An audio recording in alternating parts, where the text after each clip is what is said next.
Welcome to Channel's Business Global with me, Juliana Olayinka, from our studios here in London. Over the next half an hour, we'll be looking beyond the business headlines by giving you in-depth perspective on the stories that are affecting all of us. Coming up on today's show, London was once again the epicenter for Nigeria political discourse as the international think tank Chatham House hosted 3 days of intense talks about the upcoming presidential ballot. Channel's Business Global was behind the scenes all week, and we will be bringing you some exclusive interviews as well as an overview of the engagements, which will be provided by Paul Arkwright, the former British High Commissioner to Nigeria. Then later, we'll be looking back at some of the biggest business news stories of the week. But first, let's start the show with a story that continues to make headlines here in the UK and across the world. Once again, thousands of nurses across England are continuing to strike in a dispute over pay, while around 1,000 ambulance workers in Wales have also walked out this week. The UK's biggest unions have asked for above-inflation pay rises for its beleaguered members, which the government insists is unaffordable. Prime Minister Rishi Sunak says that talks are ongoing and he is keen to find a constructive way forward to bring these strikes to an end. Mr. Speaker, it's 3 minutes past 12. If somebody phones 999 now because they have chest pains and fear it might be a heart attack, when would the Prime Minister expect an ambulance to arrive? Mr. Speaker, it's absolutely right that people can rely on the emergency services when they need them, and that's why we're rapidly implementing measures to improve the delivery of ambulance times and indeed urgent and emergency care. But I'd say to the honourable gentleman, if he cares about ensuring that patients get access to life-saving emergency care when they need it, why won't he support our minimum safety legislation? Well, earlier I spoke with our business correspondent Simon Pusey for his analysis. Simon, so the winter of discontent, we hadn't seen it since the late 70s. It started final quarter of last year, well into the new year, and it's still with us. Does there appear to be any way out of this industrial action which is affecting all sectors, not just the public sector, the private sector too? Yeah, and teachers have joined the party recently as well. Teaching unions, the largest teaching union, around 23,400 schools are going to be affected by strikes in February and in March. And it depends where you are in society, really, as to how affected you are. But everyone really is affected in some way, whether it's train strikes or tube strikes, whether it's ambulance workers, nurses, people in hospitals, and now teachers. And so, yeah, it is really serious. And I think the government haven't really made much progress at all. Occasionally, they will be having meetings with the affected unions, which is better than had happened before when they just weren't talking. So I guess that's slight progress. But yeah, we haven't seen anything resolved as of yet. Ambulance workers are also going to join nurses on the 6th of February. So that'll be a sort of double whammy in terms of two sectors striking at the same time within the NHS. That'll be the biggest NHS walkout so far that we've seen. Then you've got rail strikes that have been happening, and a minister just today saying that the rail strikes have cost more, over £1 billion, than would have happened had they settled, had they given the striking workers what they wanted. It's actually cost more in the long run because obviously so much trade is affected and the economy overall is affected with people not going to work and people not going to shops, etc. The total strikes, if you look in November of last year, that's the highest number of striking days in a decade, the number of days in 2022 to a 30-year high. So it's really embarrassing for the government, I think, and it's bad, isn't it? We've got a lot of things happening in the UK at the moment that adding to people struggling, and this is just one of them. And it hasn't really helped by the government's response, which is this anti-strike bill, or the so-called anti-strike bill, which they're trying to push through, which basically means that workers will be banned from striking in some sectors, or they could lose their jobs, or unions could be fined if they do strike. And they're trying to push this through to stop the strikes from happening, which I think a lot of people are saying is the wrong way of looking at this. You know, there needs to be a bit of stick and carrot, but they're just giving stick at the moment. And you know, the right to strike is a democratic right that we have in this country, and to lose that, I think a lot of people are quite scared. So there are protests going on at the moment about that. So it's not looking great, and yeah, ministers are not in a great position, and every time Rishi Sunak gets up and tries to defend the government's policy, he says, why are Labour not backing this bill to stop people from striking? Because he's trying to sort of frame this as working people who want to go to work cannot go to work because the trains aren't running and things. Well, there needs to be a little bit of give and take from the government. I think at the moment they're really being very stubborn and putting their head in the sand in terms of how they're going to get out of this, because at the moment it doesn't look like there's any way forward. Simon, for the millions of viewers that are watching us talk back home in Nigeria, can you just give us an overview of the mood music in Britain at the moment? We hear that these strikes are about paid jobs and conditions.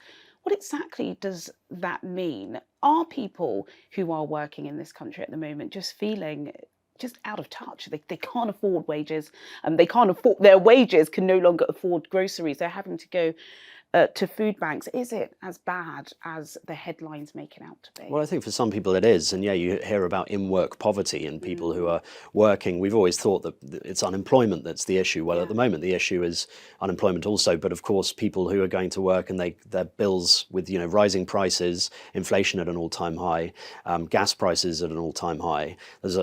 People are being hit from various different angles. And so, pay needs to keep up with it. Private sector pay has gone up, not maybe in line with inflation, but has gone up. But public sector pay is way behind that. And so I think it is fair for people to be looking to get more money, because obviously how can they live otherwise if their pay is far below what is happening with inflation? So I think the mood music is pretty dire here at the moment. And then, of course, we've got various other things, Brexit underlying all of this and various things that have not gone so well there. Then you've got changes in government every couple of weeks, as has happened in the last few months. And so it is pretty depressing at the moment, it being winter as well, and the fuel crisis. So I think at the moment, the government needs to find a way out of this, because at the moment they are going to lose the next general election the way things are going, and this is not helping at all. Yeah, Rishi Sunak, the Prime Minister, needs to, just renegotiate. Yep. I think that's what everybody is hoping and waiting for. Thank you so much, Simon. I'm sure we'll pick this up at the same time next week. Thank you. Now to our next topic this week. Once again, Nigeria's political discourse made its way to the British capital as Chatham House played host to the Labour Party, the Independent National Electoral Commission and the new Nigeria People's Party. The purpose of the robust discussions at the internationally recognised institute was to shed light on Nigeria's upcoming ballot, with a focus on the economy, security, health and education. Monday's address by Peter Obi attracted a large crowd from the diaspora and the global press. According to the think tank, more than 100,000 people tuned in to watch his speech online. The populist candidate is confident that he can secure victory. We're actually doing the right thing. People are now beginning to see that we can't continue on the trajectory where we are today, because that is what is producing poverty. That's what is producing failed educational system. That's producing failed primary health care and everything. So people are changing. We're not living in a globalized world where the world is a family. So if you're going to look for support internationally and everything, Chatham House and institutions like this becomes necessary for you to explain your governance structure, if elected, how you intend to tackle the problems in order to be able to attract the necessary investments that will be required, especially in Nigeria today.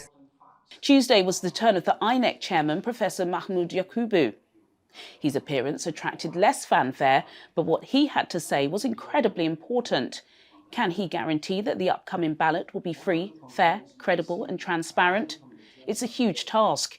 He made it clear to me that ensuring the success of this phenomenal event would need to be a multi-stakeholder project.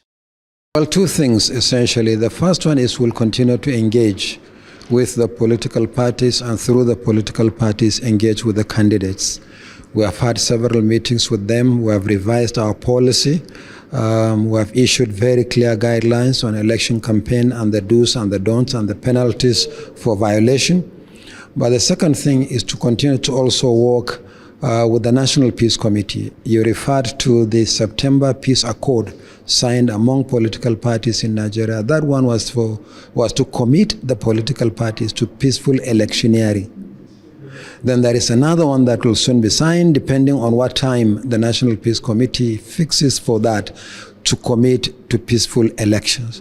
And we're in partnership with the National Peace Committee. We'll continue to work with them in that respect. But we have a responsibility at the election management body to ensure that we keep engaging with the political parties and through them, the candidates are the actors, to focus on issues rather than the kind of incendiary statements and unfortunate remarks that political parties make, sometimes even amongst their own members, but often engaged in unfortunate statements involving supporters of other political parties. So we have a responsibility in that respect, but it's a matter that we'll keep engaging with the political parties to ensure that they keep to line.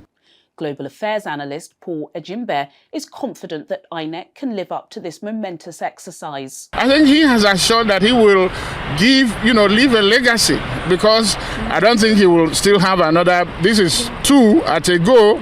He will do everything. And they have been, I followed INEC, they have, in all sincerity, they have been one government institution that have seen so many reforms. After every election, they try to bring something new.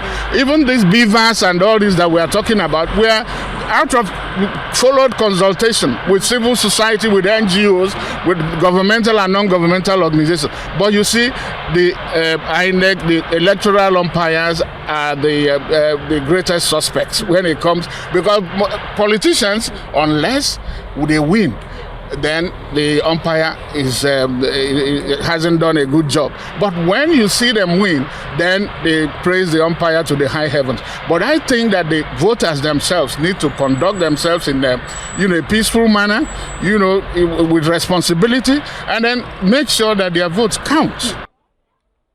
Day 3 was the turn of the new Nigeria's People Party presidential candidate, Senator Rabiu Musa Kwankwaso, who may be considered an outsider to people back home, but in this prestigious institution, the former governor of Kano State is credible, experienced, and a serious contender in the battle to lead Nigeria. I think what is important for Nigerians to do now is to try and take the best out of the candidates. I believe we are the best. NNPP is the best party. I believe I am, with due humility, I'm the best candidate in terms of qualification, that's educational qualification, in terms of even right age to do the job, even in terms of health to do the job, which are important now in Nigerian politics. Before recent years, people are taking that for granted. Now it is very important. And in terms of credibility, I thank Almighty God. We have done our best. I did all what I could to maintain my credibility. I sacrificed so many things for myself, even for my family and for my friends. Now today it is pain. Not everybody can stand here, because the candidates, the two major parties of all the parties, APC and PDP, I know them. We almost started politics together with them, only that I was much younger then than them. But we know ourselves. And I can tell you some of the things about some of us. Under normal circumstances, in a civilized society, they should not contest the election. But ours, unfortunately, today is different. And that's why you even hear them, even the political parties, under normal circumstances, because PDP plus APC put together are the very people, the leadership that brought us to where we are today. And under normal circumstances, they shouldn't exist. But this is Nigeria for you, and that's why we want to bring new Nigeria.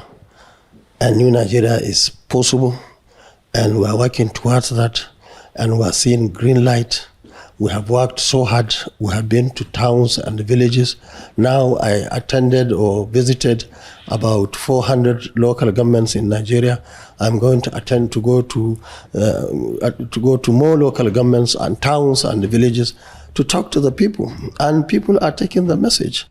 Just 5 more weeks. Well, coming up on Channel's Business Global, I'll be speaking with the former British High Commissioner to Nigeria, Paul Arkwright, for his assessment of the Chatham House discourse. And we'll be looking back at some of the biggest business news stories of the week. All of this after the break. Do stay with us.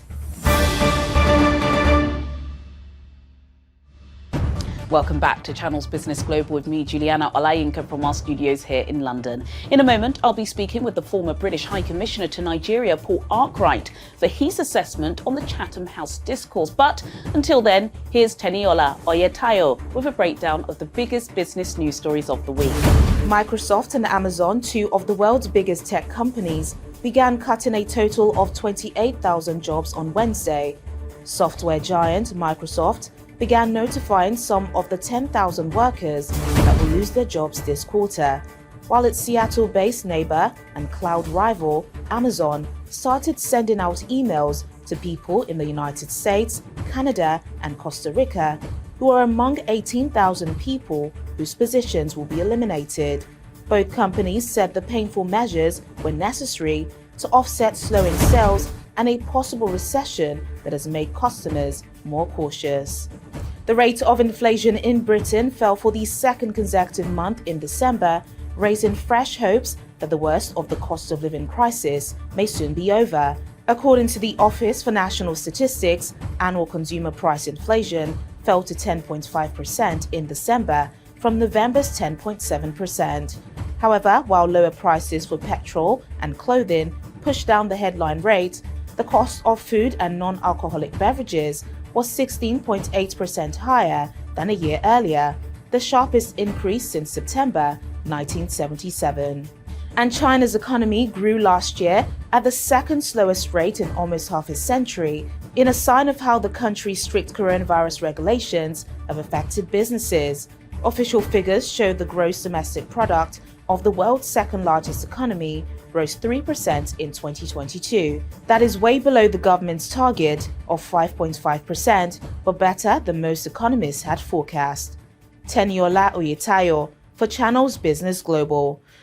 Thanks, Tenny. Let's now return to our overview of the Nigerian political discourse, which once again made its way to the British capital this week. For an expert international overview of what's at stake, I'm now being joined by the former British High Commissioner to Nigeria, Paul Arkwright, who joins me now from London.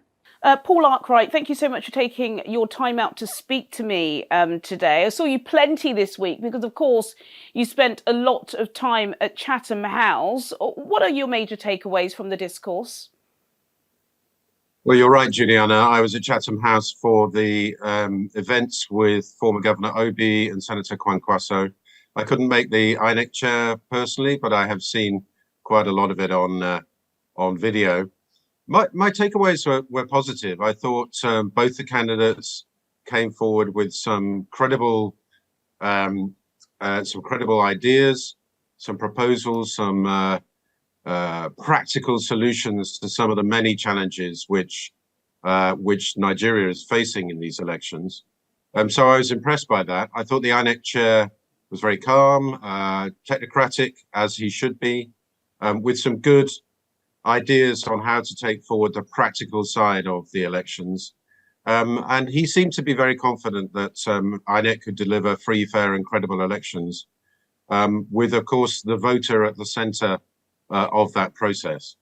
As for the two candidates that I saw, both of them, I thought, analysed the challenges really very well. I was impressed when Senator Kwankwaso started with noting that Nigeria will be 400 million people strong by 2050, and that in itself brings lots of challenges. I liked the fact that he focused on education in particular. I thought Peter Obi's answers on the economics, on the need to attract foreign direct investment, I thought he was convincing on that. So both of them came forward with very practical solutions, very good analysis of the challenges. And ultimately, I suppose it's a question for the voters. Are either of those two going to be allowed, voted in order to deliver on their programs? Yeah, I suppose we shall wait and see. And it's a hotly anticipated result, isn't it? I suppose, Paul, people say this every 4 years, but I think truly this year, this time around, this ballot is shaping up to be an extraordinary event. Why do you think it's captured the heart, mind, and soul of not just the British media and politicians, but the entire world? Well, first of all, any election in Nigeria is very important for the world. I mentioned the 400 million people that Nigeria is expected to have by 2050. That's an enormous market. It's an enormous power for good, for stability, if it goes well in the world. So yes, there's a lot at stake. I think the particular interest is probably around the fact that the two major parties, the PDP and the APC, are being challenged really for the first time since democracy returned in 1999. And an insurgent, Peter Obi, who I do think has a better chance than Senator Kwankwaso, is there to shake things up a bit. And it's going to be extremely interesting to see what happens on the 25th of February. Absolutely. I know that, Professor Yakubu, he did try to alleviate some anxiety as soon as he stood up by saying, look, I know you may have heard all of the sound bites and the headlines, but the election will go ahead. Yes, there are security concerns, but we are not planning to postpone at all. But he also made it pretty clear that, this is a multi-stakeholder project. It's not just him and the commission. Everybody, including international observers, have to play their part. Do you agree with him? Yes, I do agree with him. I think at the heart of this is the voter. So what he said about encouraging all the voters to get their PVC cards, the extension of the registration recently, I think was a very good sign.